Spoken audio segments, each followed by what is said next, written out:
అంబేద్కర్ ప్రపంచానికి ఆదర్శవంతమైన రాజ్యాంగాన్ని రచించారని బీజేపీ రాష్ట్ర ప్రధాన కార్యదర్శి నాగోతు రమేష్ నాయుడు అన్నారు.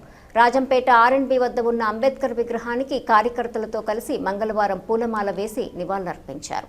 ఆయన మాట్లాడుతూ ప్రపంచంలో ఏ నాయకుడికి లేని విశేషాలు ఆయనకు ఉన్నాయని, అంబేద్కర్ చాలా గొప్ప మహనీయుడని కొనియాడారు. ఆనాడు శ్రమించి అందరినీ సమన్వయం చేసి అద్భుతమైనటువంటి రాజ్యాంగాన్ని లిఖించాడు. అంబేద్కర్ అంటే ఒక వర్గానికో, కులానికో, ఒక మతానికో, ప్రాంతానికో పరిమితమైనటువంటి నాయకుడు కాదు. అంబేద్కర్ అంటే ప్రపంచ నాయకుడు. అంబేద్కర్ కి ఈ ప్రపంచంలో ఎవరికి లేనన్ని విగ్రహాలున్నాయి. ఈ ప్రపంచంలో ఏ నాయకుడికి లేదు. అలాంటి గొప్ప మహనీయుడు భారతదేశంలో పుట్టడం ఏదైతే ఉందో 100% మనందరికీ కూడా అదృష్టం. ఈ భరత భూమి మీద పుట్టినటువంటి అంబేద్కర్ మహాశయుడు రాబోయే 100 సంవత్సరాలకు కూడా అతిపెద్ద ప్రజాస్వామ్యంలో ఏ విధమైనటువంటి ఇబ్బందులు కలగకుండా ఆ విధమైనటువంటి రాజ్యాంగాన్ని, ప్రపంచానికి ఆదర్శవంతమైనటువంటి రాజ్యాంగాన్ని అందించాడు.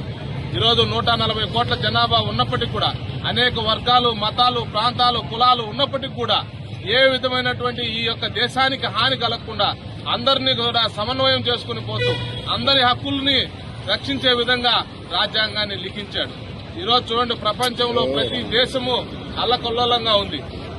అన్ని దేశాల్లో అనేక రకాలైనటువంటి వైపరీత్యాలు, సమన్వయం జరగక ఆందోళనలు, విచ్ఛిన్నకరమైనటువంటి పరిస్థితులు ఉన్నప్పటికీ కూడా భారతదేశంలో విభిన్న జాతులు, విభిన్న వర్గాలు, విభిన్న మతాలు, విభిన్న ఆచారాలు ఉన్నప్పటికీ కూడా ఈ దేశం ఒకటే అనేటువంటి నినాదం అందరిలో ఉంటుంది.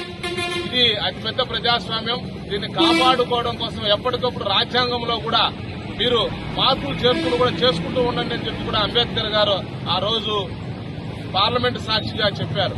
అంబేద్కర్ చెప్పింది ఏంటంటే, ఈ యొక్క రాజ్యాంగం ఎవరి చేతుల్లో ఉంటుందో ఆ వ్యక్తుల యొక్క ఆలోచన విధానాన్ని బట్టి ఈ దేశం కూడా ముందుకు పోతూ ఉంటుంది అని చెప్పి చెప్పడం జరిగింది. కాబట్టి ఈ దేశంలో నరేంద్ర మోడీ గారు లాంటి వాళ్ళందరూ కూడా, దేశభక్తి పారాయణలైనటువంటి వాళ్ళందరూ కూడా పరిపాలిస్తున్నటువంటి క్రమంలో భారత రాజ్యాంగానికి ప్రథమ ప్రాధాన్యత ఇస్తూనే పరిపాలన సాగిస్తున్నారు. కాబట్టి ఈ దేశం రాబోయే రోజుల్లో పరమ వైభవ స్థితికి చేరుతుందని చెప్పి తెలియజేస్తూ, ఇక్కడ పాల్గొన్నటువంటి సోదరులందరికీ కూడా, అంబేద్కర్ అభిమానులందరికీ కూడా హృదయపూర్వకంగా అంబేద్కర్ జయంతి శుభాకాంక్షలు తెలియజేస్తున్నాం.